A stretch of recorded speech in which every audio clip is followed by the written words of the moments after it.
Good morning and welcome back to another episode of Growing Her Garden. Oh, I'm so excited that you're here. Okay, that's because this is video number 5 and it's a very important video because last week I showed you exactly how to start your seeds and how to get really good germination rates, but now you need to learn how to care for your seedlings. I'm going to show you a few examples of common errors and issues that usually happen with your seedlings and then how to fix it. It's actually simpler than you might think. Being a good gardener really just has to do with observation and patience. So you can be really successful just by checking on your plants daily. The more that you are familiar with your plants and the more that you recognize when they're looking healthy, when they're looking stressed, the more you'll be able to identify when they need something from you. So this is really easy. What I like to do is check my plants first thing in the morning. And I am looking for a few different things. So I'm looking to see how wet or dry the soil is. I'm looking to see how much they've grown. And I'm looking to see how healthy the plants look. Okay, so this tray has a few things going on in it. These here are our leeks. But you can see here what we have in this cell is we have some cells that are definitely moist, maybe too much, because they have a little bit of that green algae on them. So I'm just gonna tousle those up. But then we have some cells that are dry. You can see how dry they are. So what you could do is try and water a little bit more evenly, but you can also spot water these. To help prevent green algae, let your soil dry out just on the very top between waterings and avoid overwatering. Bottom watering helps, but good airflow is just as important. And I'll explain that after I show you exactly how to bottom water. So that's exactly what it sounds like. What we do is I would go ahead and lift this up and I would fill this bottom tray. Make sure there's no holes in it. We've made that mistake before. The bottom of your seedling trays can sit in it and absorb the water. Okay, so now that these have been sitting in water or bottom watered for about 10 minutes, I can see it's really obvious now that the soil surface is all evenly moist. And I can just touch it too. Great, yep, they all feel even. So this is really important. You don't want to leave this in any standing water. So I am going to lift this out of here and dump out the small amount of water that remains in here. And put it right back on the grow shelf. You also want to look out and see if they are growing more each day. That's really good to know. If your plant looks like it hasn't grown at all in a week, sometimes what you might notice is you'll go to touch it or pick it up and there are absolutely no roots. And that could be a couple different things. A common issue for that one would be damp off. Damp off basically happens when the air is too stale. So by having just a really simple fan around your seedlings, you are less likely to get damp off and more likely to encourage healthier seedling growth. We have our setup very simple. We really just have your standard house fans and they are on all the time, rotating. None of the fans are blowing directly on the seedlings. None of them are going like that, like the inflatable balloon man. But the fans are circulating the air. It prevents disease and keeps them healthy. So having a fan near your seedlings for proper airflow is really, really important.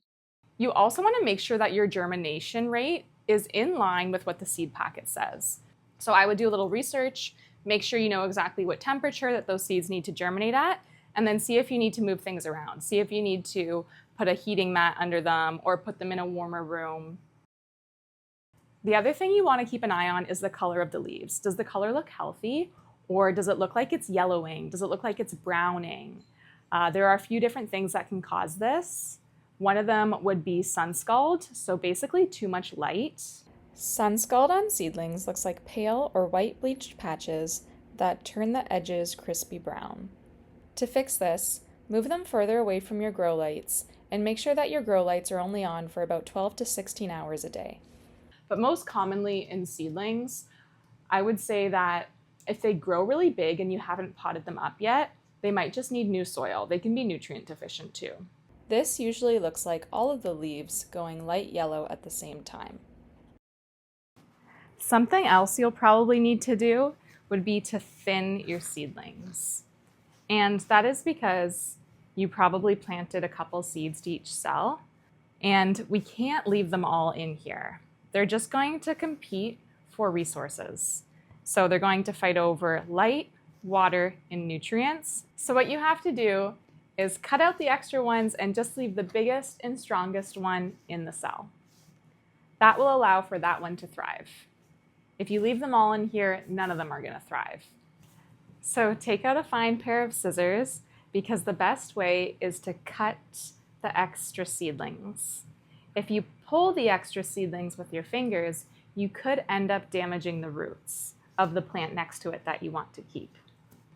So I'm just going to take this, and I'm just going to cut away whatever I think is the slightly weaker one. These ones look about the same, so it doesn't really matter. I always like to keep the plants that are bigger and more in the center of my cell. Now what you could also do is gently tease one of them out, try and keep their roots intact, and then go ahead and plant it in a cell that doesn't look like it has anything in it.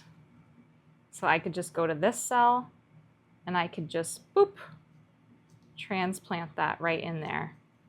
So I'm just going under the root mass. I'm using my scissors. You can use a little pen, whatever.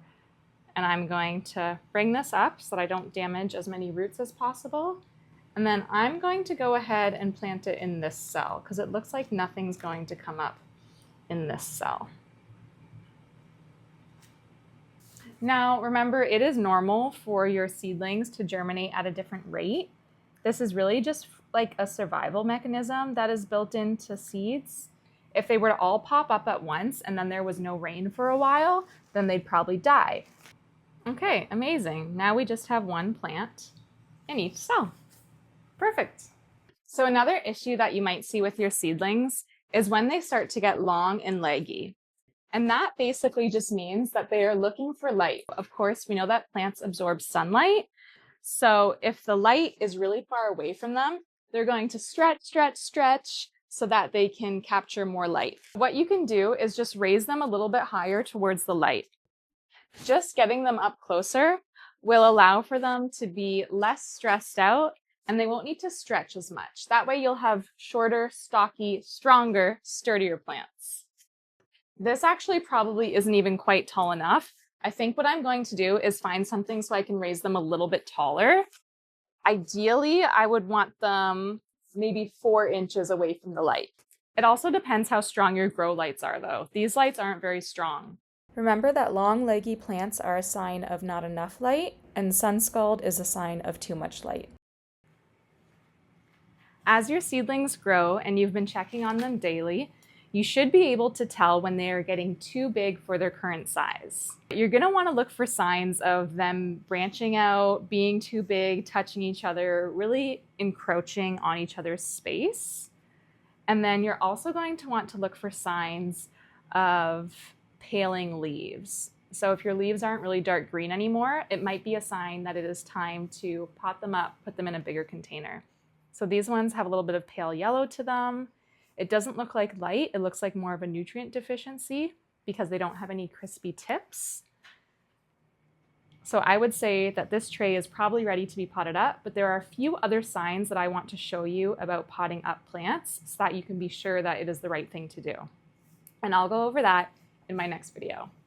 When you first start out, just like anything, it can feel like you're not really sure what you're doing. Oh my gosh, am I doing this right? You know how you're second guessing everything? Give it some time, and after a few days and a few weeks of checking in on your plants, you'll start to recognize what's normal and what looks off. And I'm hoping what you'll recognize is that it's actually way simpler than it seems. If you just give your plant basic things like water them once a day or every other day, just consistent watering, consistent light levels, and pot them up when they need more room to grow, that's really all it is. That plus some airflow, a simple fan, and you're good to go. You can grow your own food this summer with those simple things. Oh, it's so fun. I'm going to show you in the next video what to do when they run out of space to grow. Thank you so much. Have a great week.